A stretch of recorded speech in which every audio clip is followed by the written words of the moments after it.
On a morning in late October of 1999, 48-year-old Bruce Miller grabbed his car keys off the kitchen counter, quickly devoured a piece of toast, and then headed into the living room of his ranch-style home in the small town of Clio, Michigan. Bruce was over 6 feet tall and lanky, with graying hair and a mustache. He wore a button-up shirt, jeans, and work boots. Bruce walked towards the front door as his 28-year-old wife, Cherie, rushed into the room from the hallway. Cherie was short with dyed blonde hair and light eyes. Mornings were always a bit crazy in the Miller household. Cherie had 2 young children from a previous marriage, and so she had to get them ready for school, and Bruce was always in a hurry to get to the business that he owned. Bruce leaned down and kissed his wife, and Cherie's face lit up. But when she got a good look at Bruce's shirt, her face completely changed. Cherie reached up to the front pocket on Bruce's shirt, and she pulled out a huge wad of cash. Then she held the money up in front of Bruce and gave him a look like, "I can't believe what you're doing." Everyone who knew Bruce knew he always carried a whole bunch of cash right in his front shirt pocket. Bruce said it was to make change for customers at work, but Cherie and others told him he was crazy to have that much cash just out in the open like that. It was like you're inviting getting robbed, and Cherie really wanted him to stop doing it. But Bruce smiled and took the money back from Cherie and slipped it right back into his shirt pocket. He told her he'd be fine, he kissed her again, and then walked outside into the cool fall air. Bruce could see the bright yellows and reds in the changing leaves on the trees, and so he knew the cold Michigan winter would be arriving soon. But for now, Bruce was enjoying the pleasant fall weather, and he felt like today was a perfect day to work outside. Bruce got into his car and drove a few minutes down the road to the outskirts of town.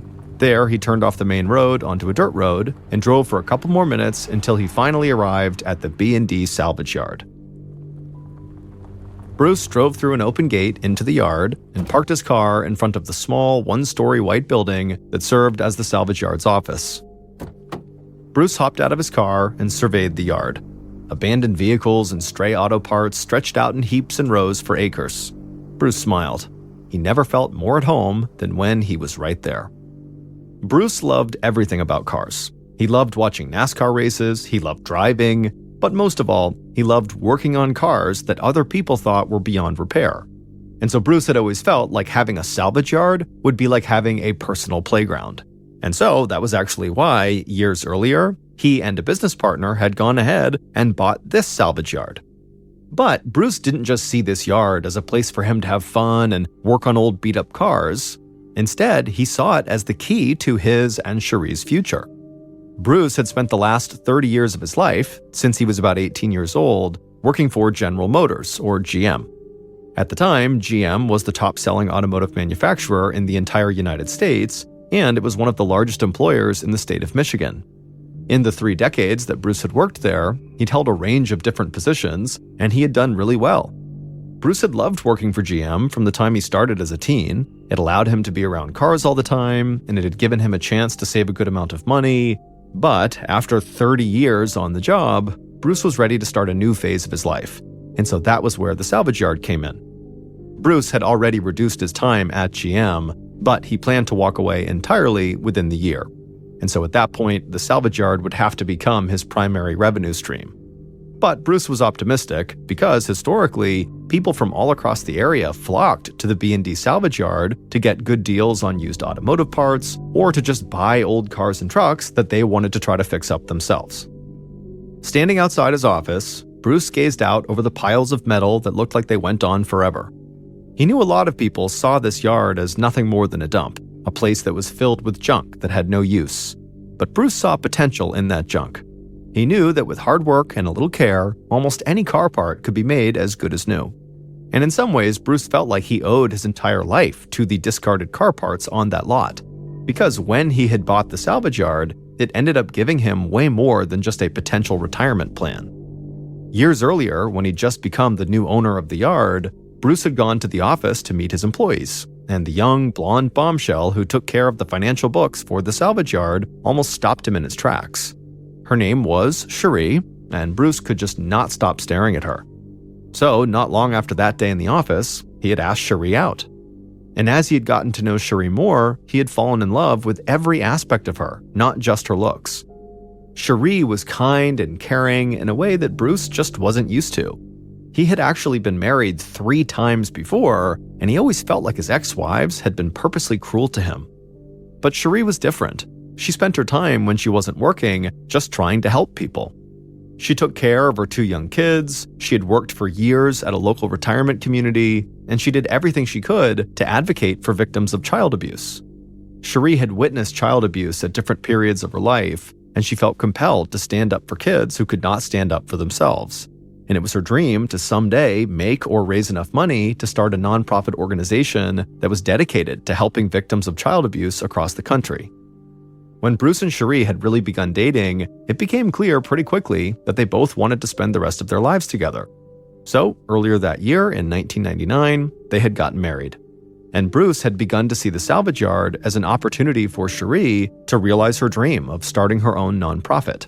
So, not long after the wedding, Bruce and Cherie had bought out Bruce's business partner and taken over full ownership of the salvage yard themselves. They hoped the money they would make from the yard would allow Bruce to fully walk away from GM and enable Cherie to become a full-time advocate. Bruce took in one more breath of fresh air and then walked inside the office. Inside, it looked like the place had not been updated or even really cleaned in years. There were stained walls and boxes and supplies and files sticking out all over the place, and there were all these beat-up metal tables with ashtrays on them that were overflowing with cigarette butts. But it still felt like Bruce's happy place. Bruce said hello to the woman who now handled the financial books for him, but he could tell she was upset about something. Bruce asked her what was wrong, and she said when she was going over recent sales, she was sure that some auto parts, including some tires, had disappeared without being paid for. Bruce shook his head. Despite keeping the yard gated and locked when nobody was there, theft was often just part of this business. But Bruce was angry, because he was sure he knew who had taken off with the parts in question. So Bruce walked to the cluttered front counter, sat down in a swivel chair, picked up the phone, and called a man named John Hutchinson. John had been an employee at the salvage yard when Bruce first took over, and almost right from the start, the 2 men had clashed. At first, Bruce didn't understand what John's problem was. After all, Bruce was a pretty laid-back guy who did his best to get along with everyone. But eventually, Cherie had told Bruce that she knew why John didn't like him. Cherie and John had once dated. And even though Cherie had broken things off, she believed John still had a thing for her, and so he was jealous when she and Bruce had started dating. Even with that news, Bruce still tried to get along with John.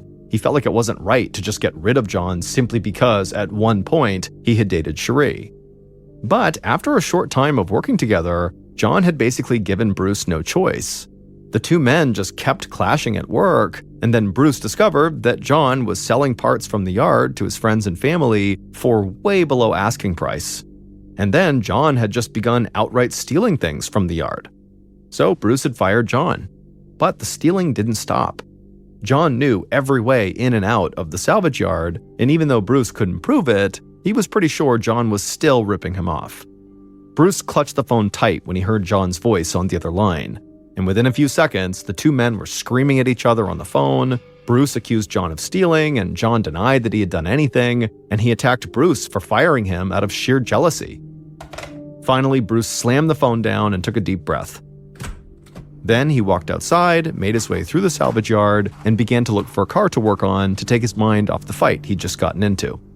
And after spending a large chunk of his day outside in the beautiful fall weather working on cars, Bruce did feel a lot better. So by the time Bruce got home that night and had dinner with Cherie and her 2 young kids, he was able to stay calm when he told Cherie about the phone call he'd had with John. Cherie said she was sorry he had to deal with that she couldn't help but feel a bit responsible for the trouble John continued to cause her husband. But Bruce told her, don't worry, it was not her fault at all. Later that night, after Cherie and Bruce got the kids to bed, Cherie suddenly had this huge smile come across her face, and before Bruce could ask her why she was so happy, she just grabbed his hand and led him into their small home office. There, Cherie went to the computer on the old wooden desk and turned it on and waited for the dial-up internet to connect. Then, after it connected, Cherie, still with her huge grin on her face, pulled up an internet chat room and pointed at the screen for Bruce to see. Back in 1999, the internet was really just starting to take hold in the United States, and more people than ever before were connecting with each other online. mostly through instant messaging services and also through chat rooms where people could meet others who shared the same interests. Being 20 years younger than her husband, Cherie had grown up loving video games, she'd gotten into computers as soon as they became common in households across the US, and now she loved the internet. And recently, Cherie had found a number of chat rooms where she said she could talk to people from all over the country and maybe even all over the world who were also advocates for victims of child abuse. And so that was what she was pointing at on the screen, was one of those chat rooms. Cherie told John that she believed the internet and her ability to connect with these other people would make it a lot easier for her to learn the best ways to establish and run the advocacy group she had dreamed about starting. Bruce looked at the screen and then smiled, hugged Cherie, and gave her a kiss. He didn't really understand the point of the internet or chat rooms, but Cherie knew way more about it than he did, so if she believed the internet could be an effective tool, then he was happy for her. That night, as they lay in bed, Bruce and Cherie talked about how they felt like their future plans were really starting to fall into place. Bruce was sure he'd be able to make the salvage yard his only job soon, and Cherie would get to help more children on a much larger scale. They just had to keep working hard and being patient, and eventually everything would work out just like they had planned. On the afternoon of Monday, November 8th, 1999, so a couple of weeks after Bruce and John had fought on the phone, Bruce headed out to the salvage yard. He was exhausted because he'd worked a late shift at General Motors the night before, but he still wanted to go into the yard to check on business and to spend some time working on an old car. Bruce drove through the gate and parked his car in front of the office. He stepped outside, breathed in the fresh air, and immediately began to feel a bit more awake. Then he walked into the office and saw his wife sitting behind the front counter. Cherie smiled, stood up, walked around the counter, and gave her husband a big kiss. She had opened up the salvage yard that morning after she dropped off the kids at school. That way Bruce could get some extra sleep after his late night at GM the night before. Cherie said it had been a pretty quiet day so far. Then she told Bruce she'd see him later at home. After Cherie was gone, Bruce checked in with the one other employee who was in the office, and then Bruce went to the yard to spend the rest of the day working outside. A little after 5 p.m., so just as the sun was setting below the horizon, Bruce decided it was time to head back inside the office to get some paperwork done before he went home. When he went in there, the one employee was still inside, and so Bruce told them they could head home and that Bruce would stick around and close up the yard on his own. And so after the employee thanked him and left, Bruce sat down in his old metal swivel chair and began digging through a stack of papers on the front counter, looking for a few forms that he needed to sign. About an hour later, at 6 p.m., Bruce was still inside the office doing paperwork when the office phone rang. Bruce answered, and he heard his wife's voice on the other line. She told him that the kids really wanted pizza from their favorite restaurant for dinner that night, and so she would call the order in if he could just pick it up on the way home. Bruce said that sounded great and that he would, and that he'd close up shop in just a few minutes. Cherie told Bruce she loved him, and they both hung up. Bruce pulled out a cigarette and lit it, and then exhaled a puff of smoke, and then glanced back down at the paperwork on his desk to make sure he'd finished everything he wanted to. But as he was doing this, suddenly the front door to the office swung open, someone stepped inside, and the door slammed shut behind them.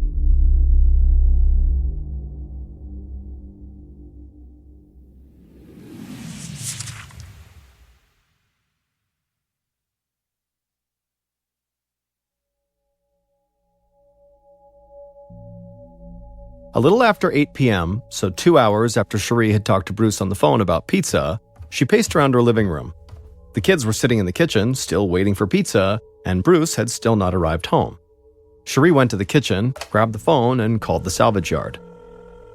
She told the kids that Bruce must have been delayed with a last-minute customer, but as she sat there, the phone just kept on ringing and nobody picked up. So eventually, Cherie hung up, called Bruce's brother, and asked if he had heard from Bruce. The two brothers talked all the time, especially about football, and Cherie knew there was a big Monday night football game on. But Bruce's brother surprisingly said they actually had not spoken at all that day. But Bruce's brother could tell Cherie sounded very worried, so he tried to calm her down. He said Bruce was most likely somewhere between the salvage yard and the pizza place, or maybe he had already gotten the pizza and he was on his way home. But either way, he was probably just fine. And so after that, they hung up. But Cherie did not feel any calmer. So she grabbed the kids, put them in her car, and drove to the pizza place. But she didn't pass Bruce on the way, and when she got to the restaurant, they told her that Bruce had never come in to pick up the order. Cherie grabbed the pizza and then raced back home with the kids and immediately called her brother-in-law again. And this time, when he heard Cherie's voice, he could tell she was far more anxious, and he admitted to her after hearing what had just happened that this did seem pretty strange. So he told Cherie that he and his wife would go right now over to the salvage yard to just check on things. A few minutes after that phone call, Bruce's brother and his wife drove through the open gate at the salvage yard, and right away they spotted Bruce's car still parked out in front of the office. Now, the sight of his car made Bruce's brother actually feel better. He figured Bruce must have gotten caught up with work, and he must have just been on the phone with somebody else when Cherie had tried calling him. Bruce's brother and his wife stepped out of their car and walked up to the office door, and right away they froze. Because when they looked down, they could see the front door to the office was actually cracked open a bit, and they knew Bruce never left this door open when he was working alone at night because of all the theft. And so this was a big red flag. Bruce's brother and his wife began calling out Bruce's name through this gap in the door, but nobody answered from inside. So the couple nodded to each other and then pushed the door open and stepped into the office, and right away they saw a huge pile of cigarette butts on the floor in front of the counter. Then they walked around the counter and looked down at the floor, and when they did, they just stood there in total shock. Bruce was sprawled out on the floor in a thick pool of blood. Bruce's brother instinctively dropped down to try to revive Bruce, but he already knew Bruce was dead. Bruce's sister-in-law's hands started shaking uncontrollably, but she still managed to grab the phone on the front counter and dial 911.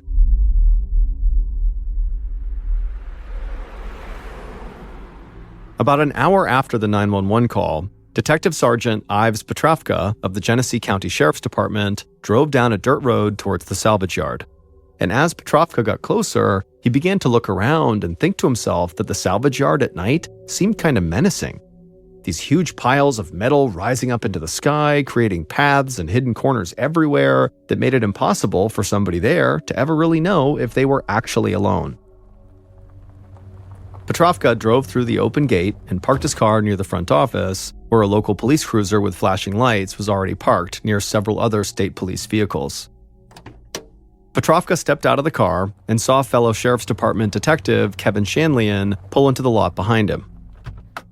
Petrovka's tie was hanging loose, and he always looked like he was in a hurry. In contrast, Shanlian was very calm and was the kind of person who never had a hair out of place. But despite their huge differences, the two detectives got along well. In the parking lot, Petrovka and Shanlian walked over to the first officer who had arrived at the scene. The officer was standing outside of the office with Bruce's sister-in-law and his brother, who both still looked like they were in shock. Petrovka introduced himself and said he was sorry to ask them to stay longer, but he would probably need to ask them some questions shortly. Bruce's brother nodded blankly and said that he and his wife would stick around to help. Then Petrovka and Shanlian walked into the office. The cramped office felt like it was totally packed with people, even though there were only a few members of the State Crime Lab forensics team inside. The county detectives introduced themselves, and a woman from the crime lab who had short hair and a quiet voice motioned for them to join her on the other side of the front counter. Petrovka and Shanlian took a few steps across the office, avoiding the pile of cigarette butts on the floor, and walked around the counter. There, they saw Bruce's body, and by Bruce's head was another pile of cigarette butts. The forensics officer was crouched down over Bruce's body. She was using pieces of one-sided tape to pull potential hair samples from Bruce's shirt. But Petrovka barely noticed what she was doing because he was stunned by the amount of blood covering Bruce's chest, the floor, and the wall behind Bruce's body. Even at first glance, it was clear to the detectives that Bruce had been shot at close range with a powerful weapon, most likely a shotgun. But no expended shells had been found at the scene. The forensics officers cataloged and stored hair samples from Bruce's shirt, and then the woman with the quiet voice motioned for the detectives to follow her back to the front door. They walked around the counter, and then the woman told them to take a look at the office from where they were standing. And then when they began doing this, she asked them if anything jumped out at them. The one thing that really jumped out at Detective Petrovka was what a mess the place was. There were papers overflowing from boxes, there were ashtrays that looked like they hadn't been emptied in weeks scattered all across these small tables, and grease and oil stains all over the floor. The forensics officer said Petrovka was exactly right. The place was a complete mess, which is why she was surprised that they hadn't found any fingerprints or physical evidence on the front door where the killer would have had to enter and exit. And she said what was even stranger was that they had not found any footprints in the grease and oil stains on the floor. Normally, those types of stains were very effective at capturing prints. And so Petrovka and Shanlian assumed, based on this information, that whoever had killed Bruce must have taken time to really wipe the place down afterwards. The forensics officer said that would explain the door being totally clear of prints, but she didn't find any evidence that the floor had been cleaned. Instead, she thought whoever had killed Bruce had known where the grease stains were on the floor, and so they had just avoided stepping in them. Petrovka glanced over at Shanlian with a very knowing look on his face. They both knew if that theory checked out, that somebody knew where these stains were, then that meant they were very likely looking for someone who knew Bruce and who was familiar with this office. So the detective stepped outside to talk to the people who had found Bruce's body, his brother and his sister-in-law.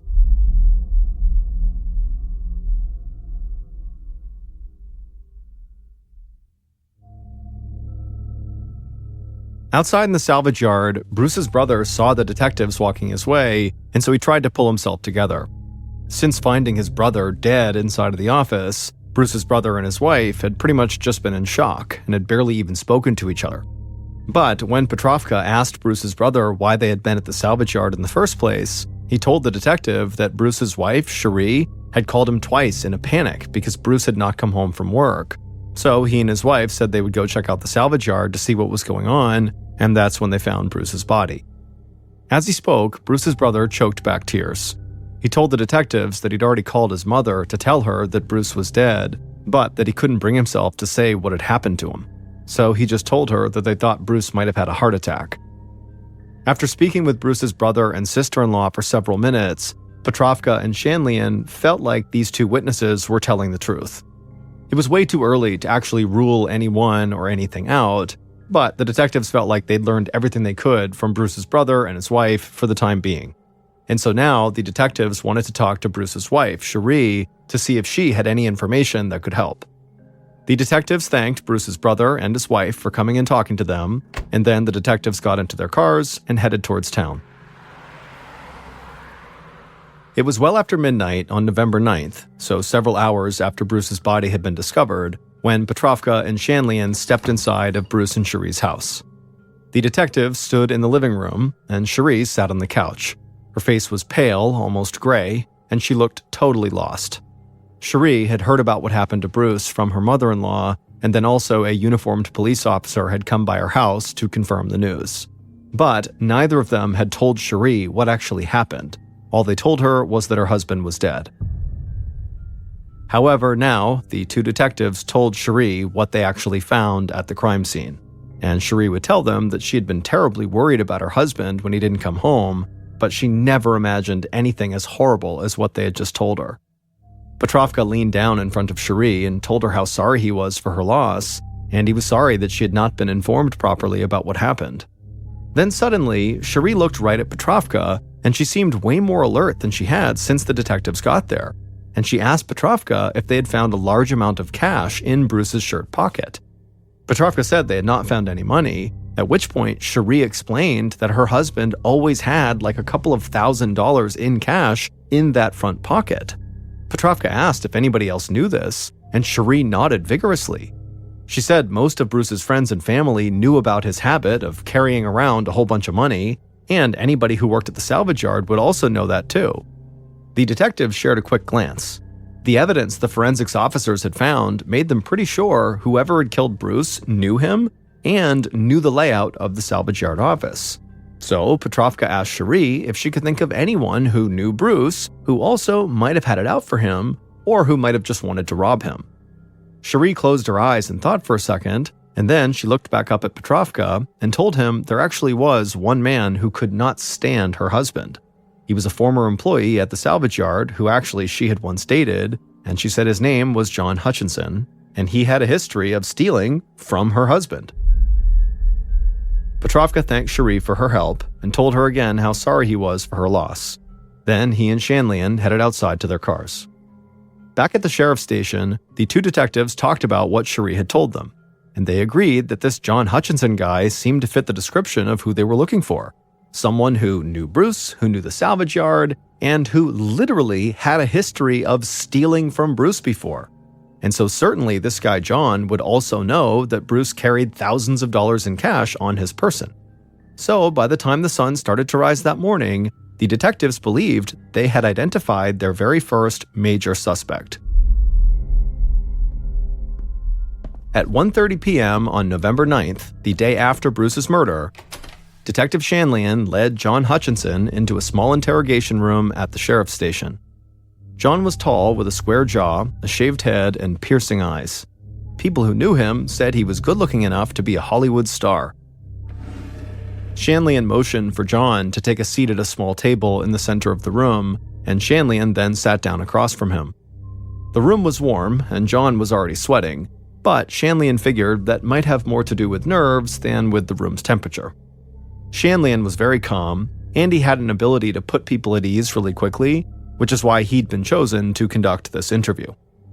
Shanlian said he knew John was nervous, and that was totally normal. Shanlian said he was not going to try to trick John or get him to say anything that wasn't true. He just needed John to answer a few simple questions. John nodded and said he wanted to help. During the course of the interview, Shanlian got John to talk about his past relationship with Cherie, and he even got him to admit that he had, in fact, stolen auto parts from the salvage yard before. But John also said that he had owed Bruce money. When Shanlian heard that, he barely reacted, but inside, he thought that information made John an even more likely suspect. Then, Shanlian asked John if he owned any weapons. John said he was a hunter, so yes, he had several rifles and a shotgun. Now, at this point, Shanlian knew Bruce had been killed with a shotgun, so he leaned forward and started to press John a little bit harder. He asked a series of rapid-fire questions, keeping the focus on John's past with Cherie and his strained relationship with Bruce. But John kept insisting that, whatever issues he'd had with Bruce, none of them would have led John to kill Bruce. He even said that Bruce had always been pretty cool to him, and that he himself was probably to blame for the tension between them. Then, without prompting from Shanlian, John stood up and said, "Hey, can I take a lie detector test?" He'd seen on TV and movies that a lie detector test could prove he was innocent.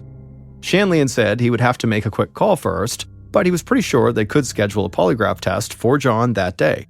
So John sat back down and said the test would make it clear he really did have nothing to do with Bruce's murder. At this point, Shanlian nodded, got up, and walked out of the room. But he didn't leave to go set up the polygraph test just yet.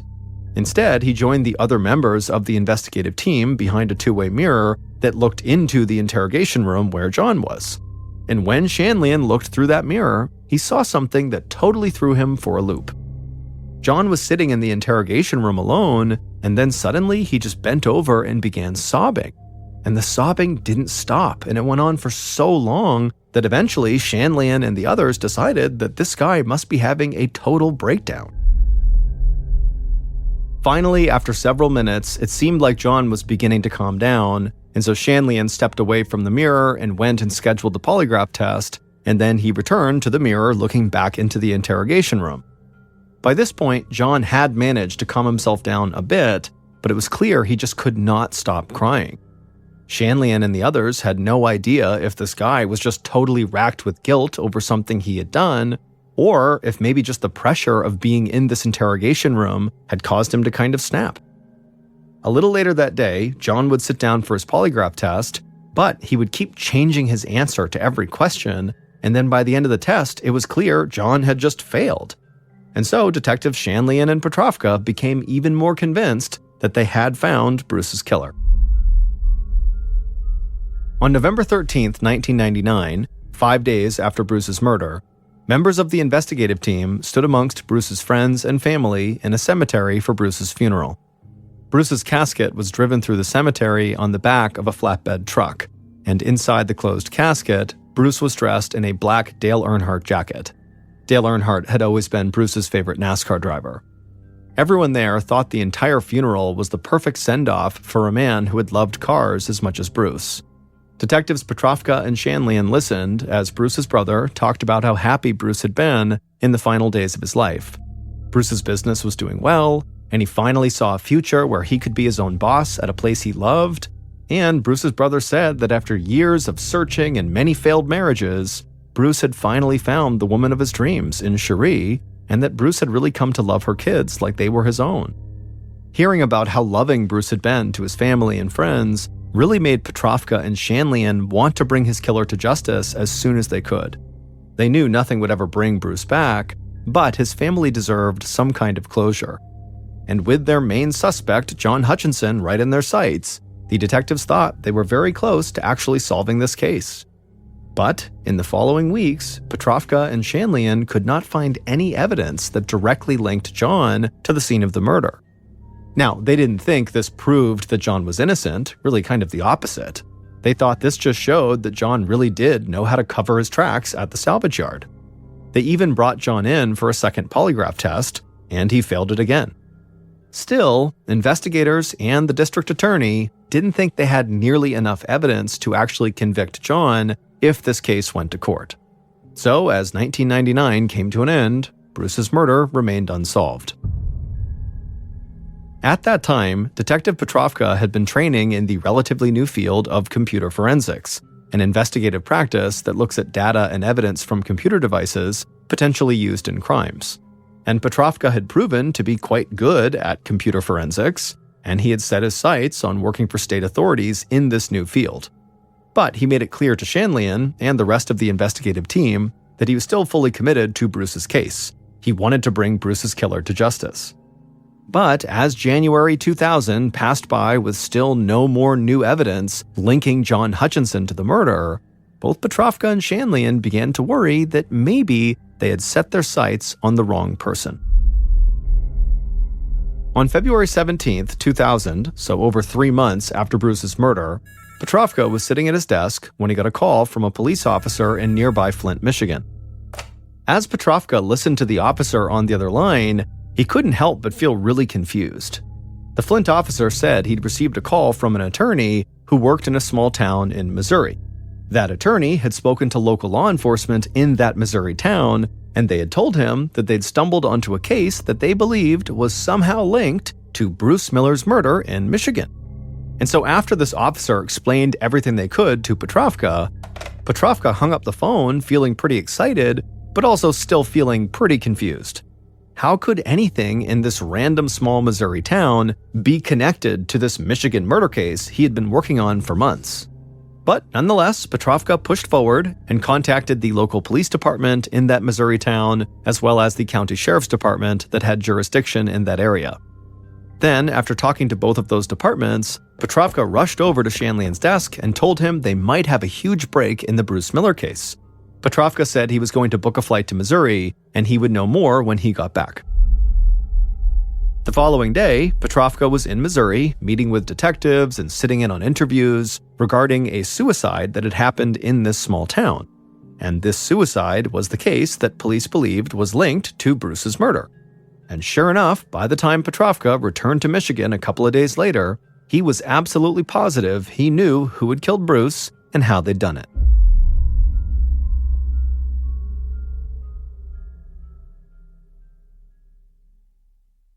Based on evidence collected from the scene of the suicide in Missouri and the murder scene at the salvage yard, and interviews conducted throughout the investigation into Bruce Miller's death, here is a reconstruction of what authorities believe happened on the night someone murdered Bruce Miller, November 8, 1999.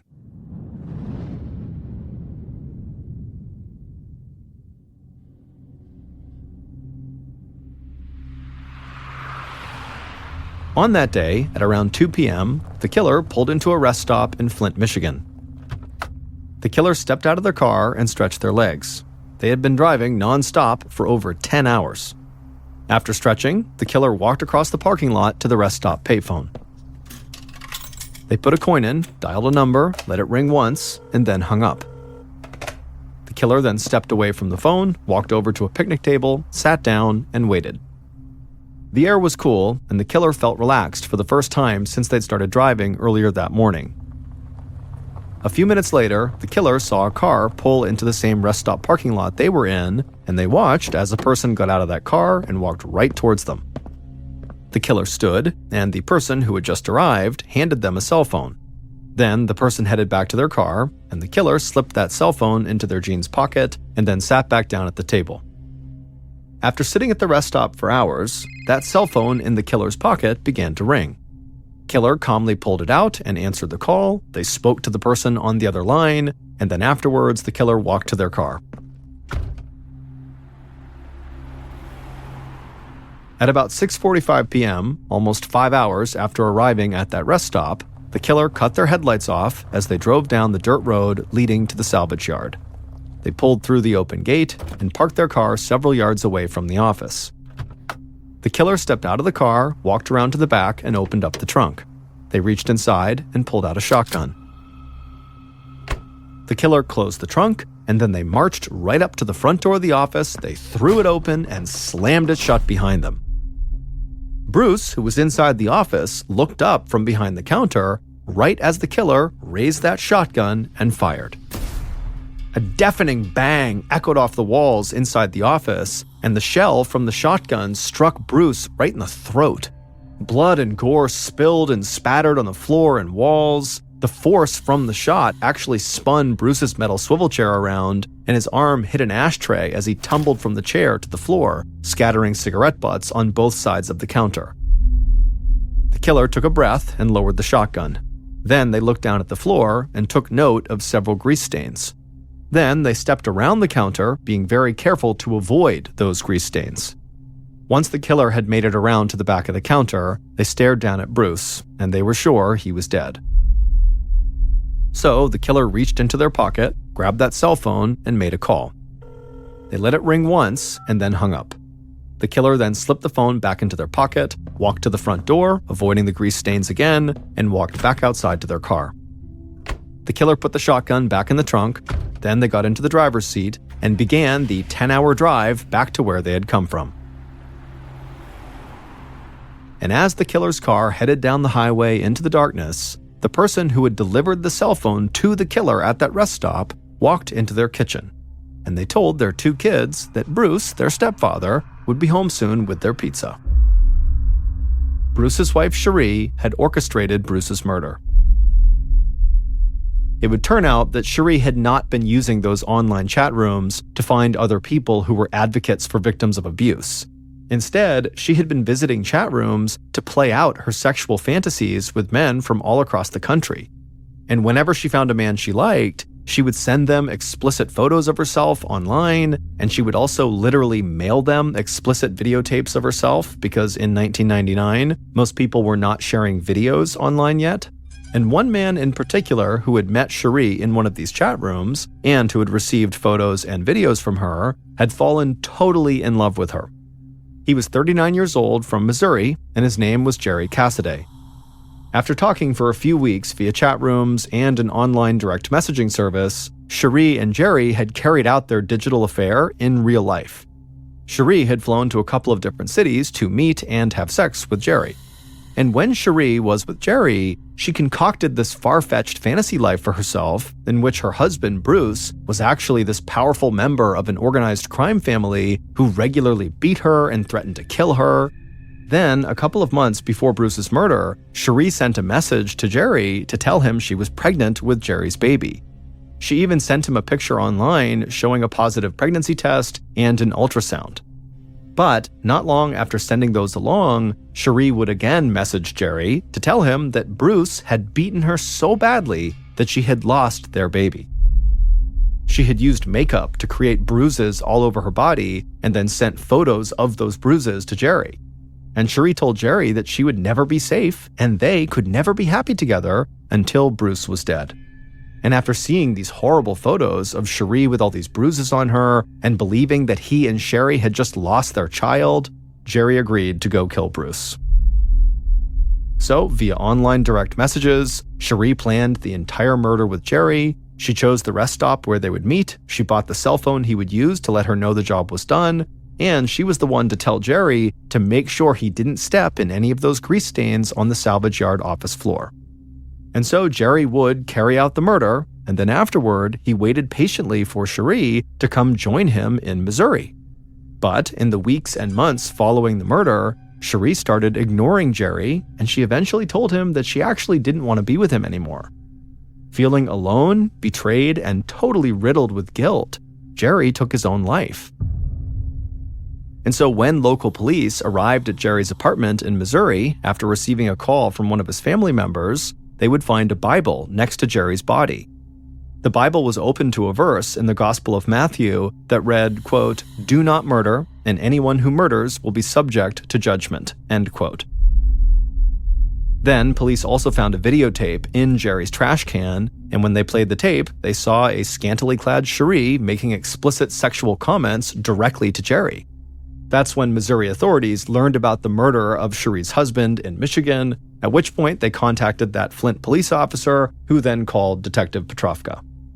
After returning from Missouri, Petrovka confiscated Cherie's computer, and using his skills in computer forensics, he was able to uncover the entire murder plot that she had carried out with Jerry online. Cherie was ultimately convicted of conspiracy to commit first-degree murder, and she was sentenced to life in prison with the possibility of parole in 2055. From prison, Cherie would admit her guilt. She said Bruce had been a good man and had never done anything wrong. She said she had just convinced herself that her online life was like a video game and that killing Bruce had become like beating the final level. Some in the media would come to call this case the first murder in the United States that was planned on the internet. This case would alert authorities to the alarming speed at which conspirators could communicate and plan simply by using direct message services and online chat rooms. And so as a result, U.S. law enforcement agencies would greatly increase their investment in the growing field of computer forensics. At 6:30 p.m. on July 29, 2023, a 15-year-old girl named Talia Davila Diaz stood right outside her back door of her house, staring out at the thick, dense, shadowy rainforest that was her backyard. Talia lived in a tiny, isolated village in Peru that was literally in the middle of the Amazon rainforest. So as she was looking out, she would have seen these huge tropical trees and heard the sound of howler monkeys and exotic birds and animals moving all about, and the air would have been really thick and humid. But she wasn't thinking about any of that. Instead, she was focused on this grapefruit tree that was only a few yards away from her house. She wanted to go get a grapefruit and bring it inside and make juice for her family. However, Talia was scared. And she was scared for two reasons.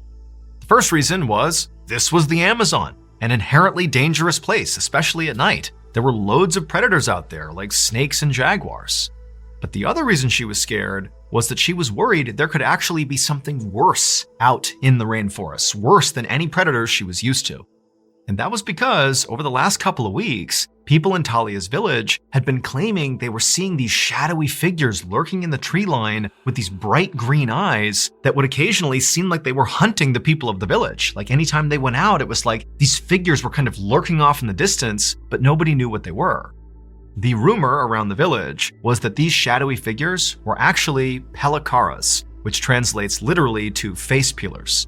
People in Talia's village believed that pelikaras were foreigners who would kidnap locals and cut their throats and peel the skin of their face off and then sell their body fat on the black market. And the locals were so freaked out that pelikaras could be around that they began performing nightly patrols to keep the villagers safe.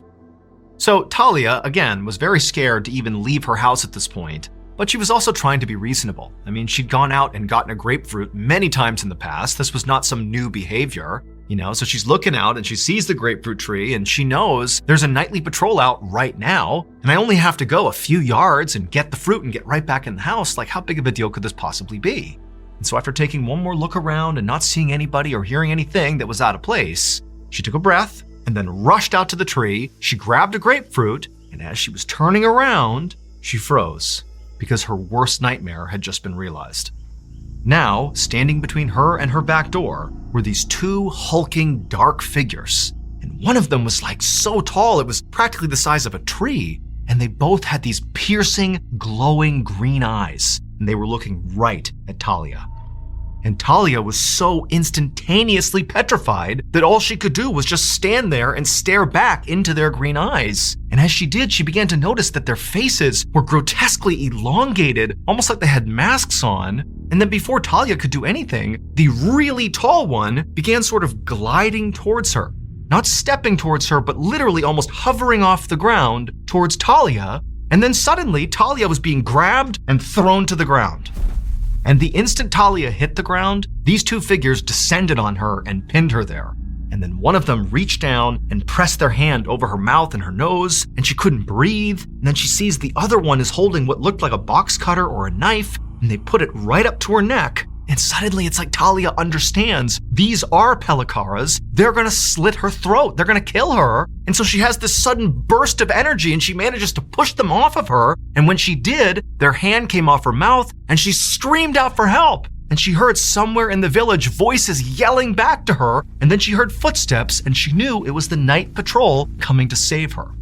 And so at this point, the figures released Talia and she scrambled to her feet and immediately ran towards her house right as the night patrol came bounding into her yard, and one of the men had a gun and he raised it and began shooting in the direction of the figures. And Talia, she's totally panicked and she turns around and she looks at her attackers. And she's expecting them to, be fleeing into the rainforest. But instead, these dark figures, they were like levitating in the sky and they were looking down at Talia and the night patrol with their glowing green eyes as they literally began to levitate into the sky. And the whole time, the night patrol is firing repeatedly at these things and they just drifted off into the night and disappeared. Talia ultimately would not suffer any physical injuries from this encounter, but mentally, she was a wreck. And frankly, so was the rest of the people in her village, especially those who were on the night patrol and with Talia witnessed these figures with green eyes flying away into the sky. I mean, the fear in this village following this encounter was through the roof. And in fact, ultimately, the Peruvian government would get involved after this encounter and they would investigate to try to figure out, what happened to Talia. And they would ultimately conclude that there was an illegal mining operation happening somewhere in the rainforest, and some of these miners, in an effort to scare people away from coming anywhere near their operation, they got their hands on jetpacks, wore armor and masks, and then went into villages like Talia's and basically pretended to be aliens and then did, fly off on their jetpacks. That is the official story as of right now. However, people like Talia and the other people in her village and many other people who live in the Amazon rainforest who have come in contact with these figures with green eyes, they say those are no miners. Those are either Pelikaras or they are creatures from another world.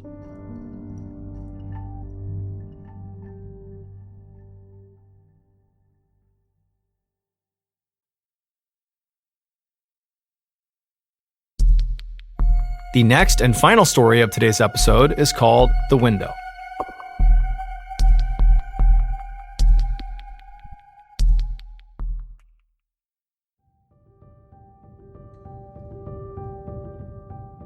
On March 4th, 1946, nearly every resident of a rural Brazilian town called Araçariguama packed up a few days' worth of food and drink and headed south to the nearest big city to celebrate the Festival of Carnaval.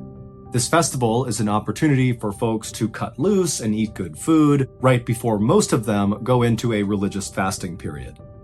One resident who opted not to join the fun at this festival was a 44-year-old man named João Prestige Filho. João was a farmer, he had 5 kids, he was a very quiet guy, and he did not enjoy things like the Festival for Carnaval. The crowds and the noise made him anxious, and he really hated dancing, which there was a lot of at these festivals. Instead, João would rather spend his spare time out in nature. And so, when João's friends and family and everybody else disappeared to head off to this festival, João did just that. He and his best friend packed up João's horse and cart, and they traveled across the dirt roads through the woods to the nearby Tietê River, where they spent the day fishing for catfish. And as João stood on the rocks casting out his line, he listened to the birds sing and the parrots swooping by. It was beautiful and sunny out. I mean, this was a perfect day for João. As sunset drew near, though, both Joao and his best friend knew that while the rainforest they were in was beautiful during the day, at night it could become quite hazardous with the animals that come out at night, and so they knew they needed to leave. And so they packed up all the fish they caught back into Joao's cart, and then the two of them hopped onto the cart and began making the journey back towards the town of Arasariguama. When the pair got to a split in the road, Joao's best friend hopped off the cart and walked on foot down one path because his house was actually just outside of the town, and Joao, still in his cart with his horse, said bye to his friend and went the other direction. Now, by this point, the sun had completely set, and so it was totally dark out as Joao is going down this dirt road in the final stretch towards his town. At this time, in 1946, Arasariguama was a beautiful place, but by no means a modern place. They had no running water, no electricity, there was no sewage, no paved roads, no access to main roads, and nobody had a telephone. It was basically like this little patch of civilization with about 100 people living there. There was a church in the middle of the town and a couple of small huts that kind of sat around it. And Joao and his family lived in one of those huts. Joao usually loved walking along or traveling along this particular stretch of dirt road, especially at night, like he was doing right now. He really enjoyed looking up at the stars and listening to the animals off in the forest that he couldn't see. But this night, Joao just had a bad feeling as he was making this final approach towards his town. Now remember, there's almost no one in the town. They're all at this festival, so it's kind of like a ghost town in the middle of a forest. But Joao, as he's going down this dirt road and he can see the church up ahead, he's a couple 100 feet away, he began getting this very unnerving sense that he was being watched. And so Joao, as he's in his cart, began looking into the trees and all around him, wondering if maybe an animal or a person was nearby, but there was no one. Finally, Joao actually reached the church and he could see his little house, and he could also see that his wife, who was at the festival, had opened up one of the windows just slightly so he could open it up the rest of the way and crawl into the house when he was back from fishing, because she had locked the doors when she left. And so by this point, Joao was trying to be very calm and collected despite this stress of feeling like he's being watched. But when he saw that window and he saw how close he was to his house, he basically just had the horse sprint the rest of the way to his home. He just wanted to get off the streets. And so finally, Joao, he reaches his house, he crawls in through the window, he shuts it behind him, and immediately Joao expected to feel totally relieved that he was now behind locked and closed doors and windows. He was safe. But despite being inside of his home, he still had this sense that there was someone or something around him that was watching him. Joao, like many other residents of this village, was fairly superstitious. There was an old abandoned mine that was near the town, and Joao and his peers had grown up hearing stories about some monster that lived in the mine that would come out at night and roam the forest. And older people in this village would talk about this ancient serpent called Boitata that would come out at night and it would appear in a burst of fire. And so Joao, he's thinking about the mine and these demons and ghosts that roam in the forest, and he's all alone because everyone's at this festival and he doesn't feel safe inside of his house, and so he's really starting to panic. And it's at this moment that he suddenly feels this sense that whatever or whoever has been watching him is right out his window to his left. And so Joao, as he's turning to look out the window, he's anticipating seeing a person out there, or maybe a jaguar or some other animal that's followed him from the rainforest. But when Joao turns and looks out the window into the dark night, what he sees right outside of his property was so terrifying that for a second Joao couldn't even breathe. And he just stood there staring at this thing, and then he tried to put his hands up to protect himself, but it was already too late. Minutes later, Joao would come stumbling out of his front door, out into the dark night. He's got a big blanket wrapped around him, and he was just screaming incoherently. And as he screamed all this nonsense, he began running in this kind of zigzag pattern with no clear destination in mind. It was just like this mindless running all through the village. And as he's running, he's got no shoes on, and he's stepping on sharp rocks and glass and trash. He's cutting his feet up horribly, but he doesn't seem to even notice. And so as he's doing this, he's causing this huge scene, but everybody's gone. It's a ghost town. It's just him in this abandoned village in the middle of a rainforest in Brazil. But eventually, João kind of calmed himself down and ran to his sister's house, Marie, because he noticed there was a lamp on inside of her house, and he was hoping that maybe she too had stayed back from the festival. And it would turn out Marie had not gone to the festival. She too did not really like big gatherings like that. And so she was home. And so Marie was in her kitchen when she began hearing outside this horrible screaming sound, almost guttural sounds coming from someone or some animal out there. And then before she could even figure out what it was, she heard this loud thud against her door.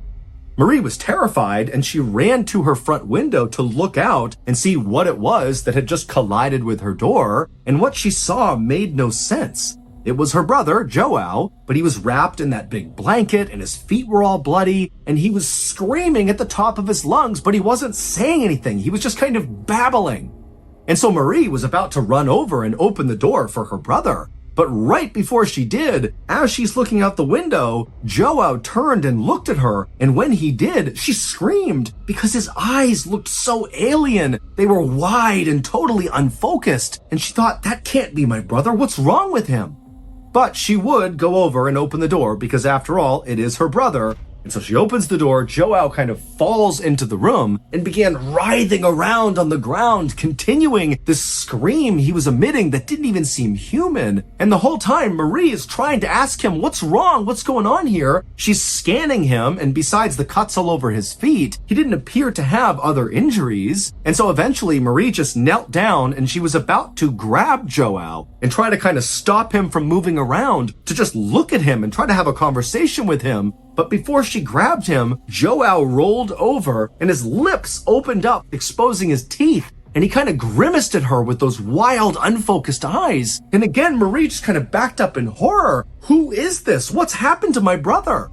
And as Marie stood up to get away from João, still with that sickening grin with his teeth exposed, had this kind of low hiss come out of his mouth. And so Marie, thinking he was trying to talk, she leaned in, and through this hiss, she heard him repeating, "It burns, it burns." And so Marie, thinking her brother must have been burned, instinctively began removing the blanket and pulling his clothes off to find the source of this burn on her brother. But besides the cuts all over his feet, as she's looking at his body, his skin looked totally normal. He looked completely unhurt. And so Marie turned up to look at João's face again to ask him more questions in hopes maybe he could tell her something. And it was at that moment she noticed that even though he didn't seem to have any other injuries, his complexion on his face was now starting to change. Now João's cheeks had turned this kind of dark purple and almost looked like they were starting to swell. And so at this point, Marie knew, okay, I can't handle this. I don't know what's going on here. And so she would stand up and just kind of back away from João, who's still got that grimace with his teeth exposed and his purple cheeks. He's staring up at Marie. And Marie, she finally backs out and she goes out the front door and she begins running to the other side of town. Marie knew that there were two other men who had stayed home from this festival. It was the town sheriff and the town doctor, whose name was Arasi Gumiji. And those two men lived close together on the other side of town. And when Marie arrived in front of their homes and began pounding on their doors and yelling for help, the two men quickly came outside, at which point Marie tried to explain what was happening to her brother, but she didn't really have the words. And so she just said, "He needs your help." And so the two men just went with Marie and they ran back across town to Marie's house, where João was still on the ground, writhing in pain when they went inside.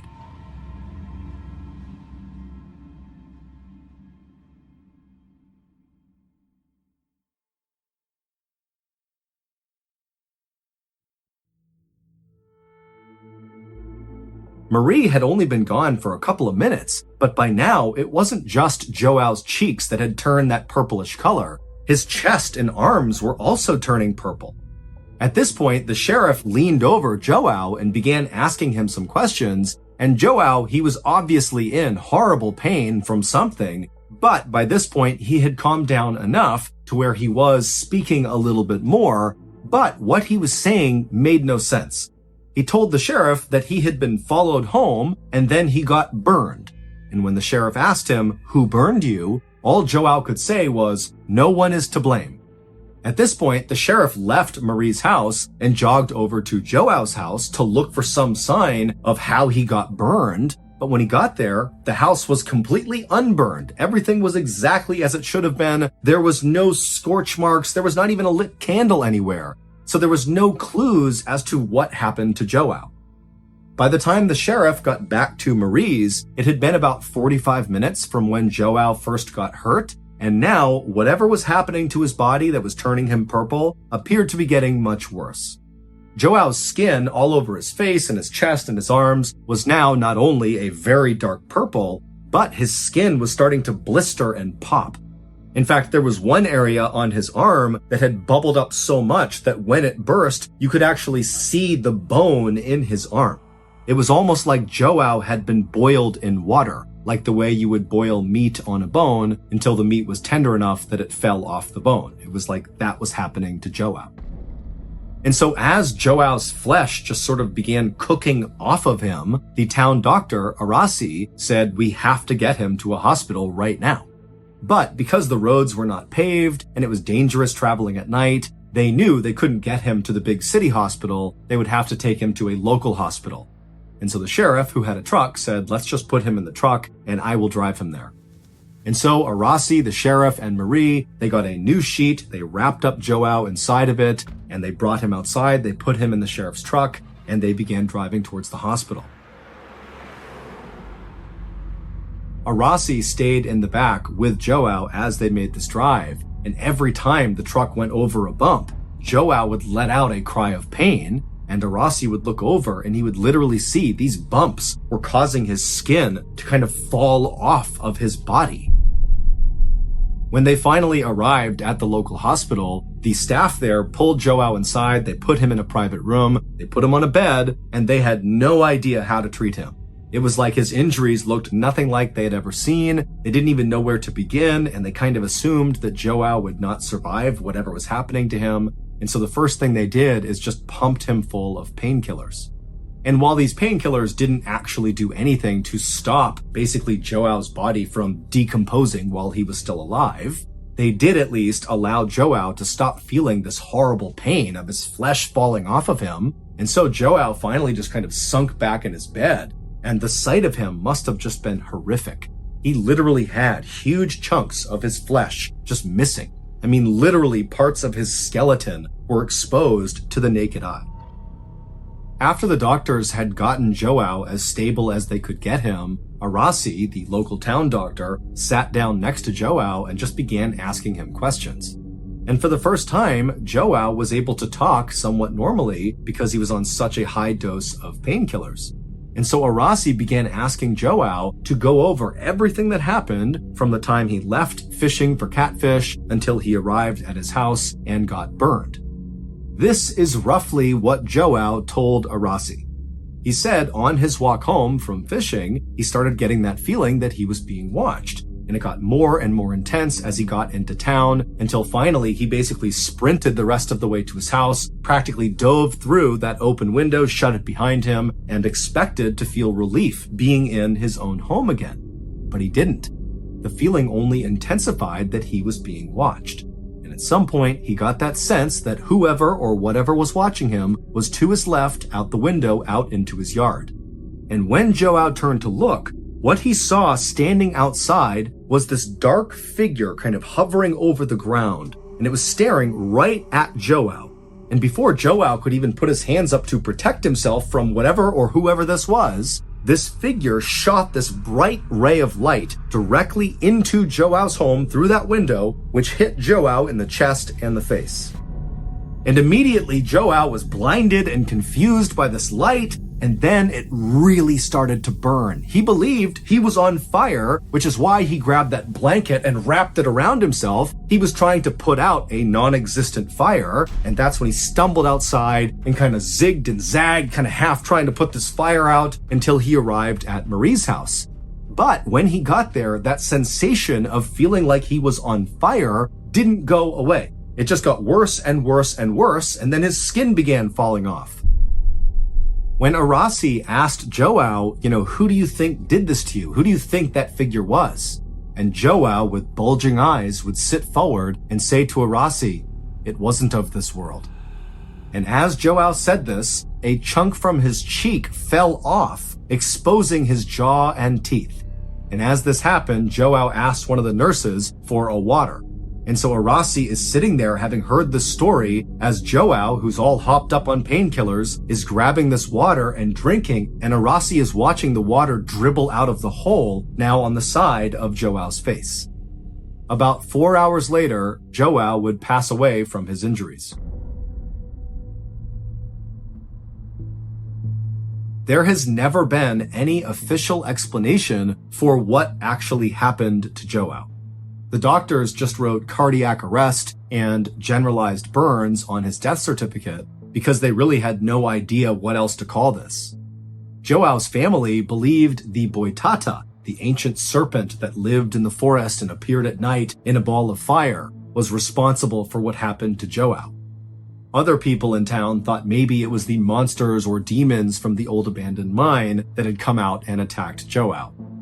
Outside of Joao's town, people have theorized that Joao must have been subjected to some really high dose of radiation, and so this theory has led people to believe that, perhaps Joao was the victim of a secret weapon that the government was testing.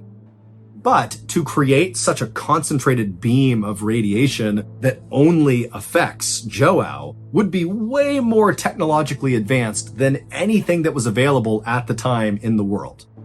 Not to mention, why would any government randomly target a Brazilian farmer with this weapon?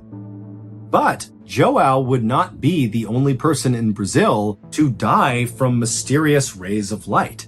In the 1970s, so 30 years after Joao's death, several people in a city in northern Brazil reported seeing bright lights coming down from the sky, and then they too began turning purple and their skin began falling off and they would die. And so because of this high number of very strange deaths that looked just like Joao's, a new theory has taken root over the years to explain what happened to Joao and these people. And that is, they were attacked by a UFO. That Joao, when he looked out the window and saw that dark figure hovering over the ground, that was a UFO, and the light he saw was a weapon. The UFO was firing a ray of radiation that struck him and killed him like it struck and killed the others in Brazil. The military actually looked into this theory in 1977 and 1978. It was called Operation Saucer, like flying saucer. However, officially, they came out and said they found no evidence that UFOs were in any way involved in what happened to Joao or these other people. However, many people are skeptical that we're really getting the truth.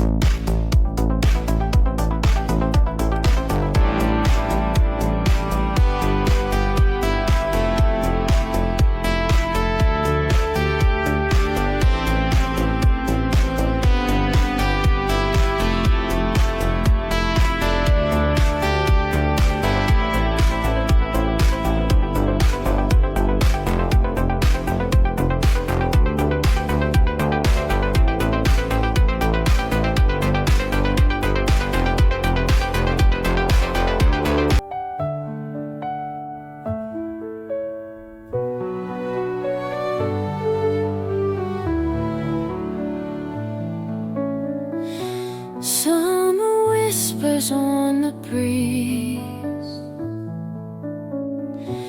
golden light through dancing trees. We were young with hearts to seize, chasing dreams like falling leaves, laughing under crimson skies. Every moment pure.